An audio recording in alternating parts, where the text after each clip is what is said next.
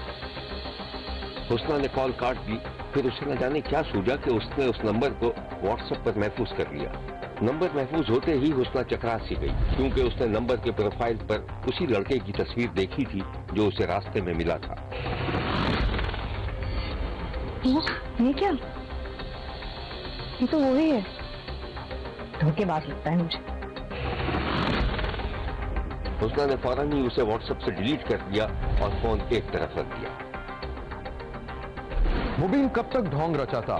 ایک دن اس نے کال کر کے اپنی شناخت اور خواہش کا اظہار کر ہی دیا. شبیر نے دیکھا کہ حسنہ اور مبین فون پر بات کر رہے تھے. دیکھیں جب آپ کو ساری حقیقت پتہ چلی گئی ہے تو میں آپ سے بہت معذرت خواہ ہوں. دراصل یہ سب ڈرامہ اس لیے کرنا پڑا کیونکہ میں آپ سے شادی کرنا چاہتا ہوں. اگر آپ کی نہ ہے تو میں دوبارہ سے کانٹیکٹ نہیں کروں گا. اچھا آپ خاموش کیوں ہیں؟ کچھ تو بولیں. ٹھیک ہے اگر آپ نہیں بات کرنا چاہتے تو اللہ حافظ. اچھا سنیں آپ کرتے کیا ہیں؟ جی میرا اپنا بزنس ہے اور ماشاءاللہ کافی خوشحال گھرانہ ہے ہمارا.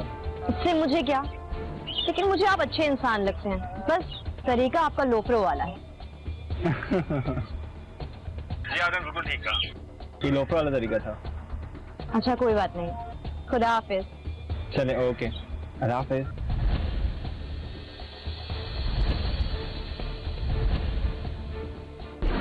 مبین نے سیکنڈ ایئر کی طالبہ کو اپنی چکنی چپڑی باتوں سے شیشے میں اتار دیا تھا اور اب وہ دونوں ادھر ادھر ملاقات بھی کرنے لگے تھے. شبیر نے دیکھا کہ حسنہ چہرے کو چھپا کر مبینہ طور پر مبین کے ساتھ گاڑی میں موجود تھی. ایک ٹائم تھا تمہیں یاد ہے کہ تمہیں مجھ سے بالکل بھی بھروسہ نہیں تھا, اور آج دیکھو تم سے کتنا پیار کرتی ہوں. ظاہر سی بات ہے ٹرسٹ کرنے میں ٹائم لگتا ہے. مبین نے حسنہ کو ڈراپ کرنے کے لیے گاڑی کی رفتار کم کی تو حسنہ بول اٹھی. ہاں اچھا سنو, ہم وہاں نہیں ڈراپ کریں, تھوڑا سا آگے ڈراپ کریں. ٹھیک ہے پرانی جگہ پہ نہیں. نہیں اوکے. پھر مبین نے ایک جگہ سناٹے میں گاڑی روک دی اور حسنہ خاموشی سے اتر کر جلدی جلدی گھر کی طرف روانہ ہو گئی. ایک دن حسینہ کالج سے گھر نہیں لوٹی تو اس کے باپ کو تشویش ہوئی. پورا دن اور پوری رات بیٹی کا راستہ دیکھا اور پھر دوسرے دن حسینہ کے باپ نے بیٹی کے اغوا کی رپورٹ درج کروا دی. ادھر مبینہ طور پر شبیر نے دیکھا کہ مبین بھکر سے نکل کر کسی دوسرے شہر میں حسنہ کو لے کر کار میں گھوم رہا تھا. پھر انہیں مبینہ طور پر ہوٹل کے کمروں اور کئی گھروں میں بھی دیکھا گیا.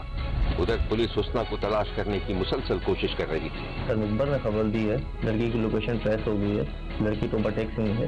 چلو پھر ٹھیک ہے, گاڑی نکالو, چھاپا مارنے کی تیاری کرتے ہیں. ٹھیک ہے. شبیر نے دیکھا کہ پولیس موبائل رات کی تاریکی میں ایک گھر کے باہر رکی اور پھر پولیس اہلکار ایک گھر میں داخل ہوئے. جب وہ باہر نکلے تو مبین اور حسنہ کے منہ پر چادر پڑی ہوئی تھی. انہیں وین میں سوار کرایا جا رہا تھا.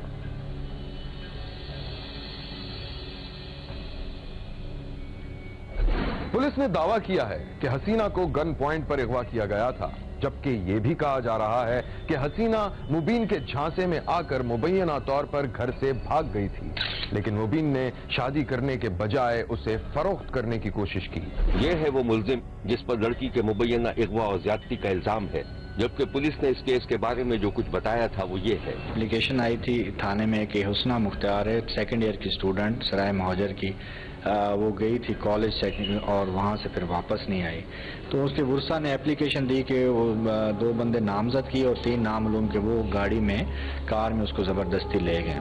تو اس پہ اوپر فوراً جو ہے ہم نے یہاں سے ٹیم تشکیل دی. سب سے پہلے FIR دی کیونکہ بڑا ہینیس کرائم ہے, خاص طور پہ ایک بچی کا ہونا. تو ہمیں پتہ چلا کہ یہ بندہ جو ہے وہاڑی کا رہنے والا ہے. تو جب وہاڑی پہ پھر ریڈ کیا پولیس نے تو انہوں نے گھروں کو تالے لگے ہوئے تھے, لیکن وہاں پہ ایک بندہ جو ہے وہ پولیس کو ملا جس سے یہ انفارمیشن ملی کہ بالکل اس کے ساتھ وہ لڑکی تھی اور وہ جو ہے اس کو بیچنے کے چکروں میں تھا, جو کہ ہمارے لیے بڑی اگین الارمنگ بھی تھی. پھر ہم نے مزید اپنا اس کو بڑھایا دائرہ کار کو، اور اس میں پھر ہم نے 3-4 جگہوں پہ اور بھی ریڈ کیا، اور اس کے جو ہے پھر انفارمیشن لی تو اس میں پتہ چلا کہ وہ اپنی ایک خالہ ہے اس کے ساتھ رابطے میں تھا کسی طریقے سے. پھر ان سے انفارمیشن ہم نے لی. جب ان سے انفارمیشن لی تو ہمیں پتہ چلا کہ الٹیمیٹلی یہ ٹوبہ ٹیک سنگھ میں ایک جگہ پہ موجود ہے، جہاں پہ پھر D S P S H O ساری ٹیم نے لیڈ کے ساتھ ریڈ کیا، وہاں سے اس کو ریکور کیا اور بچی کو بھی ریکور کیا، جو کہ پھر بعد میں جب یہ چیز سامنے آئی کہ یہ نیٹ کے ذریعے رابطے میں تھے آپس میں، اور یہ اپنے آپ کو جو ہے وہ امیر ظاہر کر کے اور اس کو برخلاف فسلا کے تو اس کو کسی جو ہے برے کام کے لیے استعمال کرنا چاہتا تھا. شبیر کو معلوم ہوا ہے کہ پولیس زیادتی کے الزام کی تصدیق کے لیے ڈی این اے کروا رہی تھی تاکہ دودھ کا دودھ پانی کا پانی ہو سکے. تے اے بچی میری عزیزہ سکول گئی 13 دسمبر نو تے سانو پتہ لگا کہ وہ اغوا ہو گئی ہے. پھر جناب اساں پولیس نے کوشش کی تھی، پتہ لگا وہاڑی بیٹھے وہاڑی گئے ہیں، اتوں وہ نکل گئے. پھر پتہ لگا بھی وہ پنڈی بیٹھے پنڈی گئے ہیں، پھر لاہور گئے ہیں. لہذا وہاڑی چوں کاروائی کرتے ہوئے ساری بچی جناب اتوں جا کے برآمد کر لی اور جناب جڑا ملزم گرفتار کر لیا. بہت ممکن ہے کہ لڑکی کو اغوا کر کے فروخت کرنے کی کوشش کرنے کا الزام درست ہو، لیکن شبیر کا کہنا ہے کہ حالات و واقعات سے لگتا ہے کہ لڑکی نے ناسمجھی میں مبین سے شادی کی لالچ میں دوستی تو کر لی تھی، لیکن بعد میں اسے شدید نقصان اٹھانا پڑا. دیکھتے رہیے، کیونکہ کوئی دیکھے نہ دیکھے شبیر تو دیکھے گا. یہاں ہمارے پروگرام کا وقت ختم ہوا. اگلے ہفتے پھر حاضر ہوں گے اسی وقت صرف ایکسپریس نیوز پر. دیکھنا مت بھولیے گا، کیونکہ کوئی دیکھے نہ دیکھے شبیر تو دیکھے گا.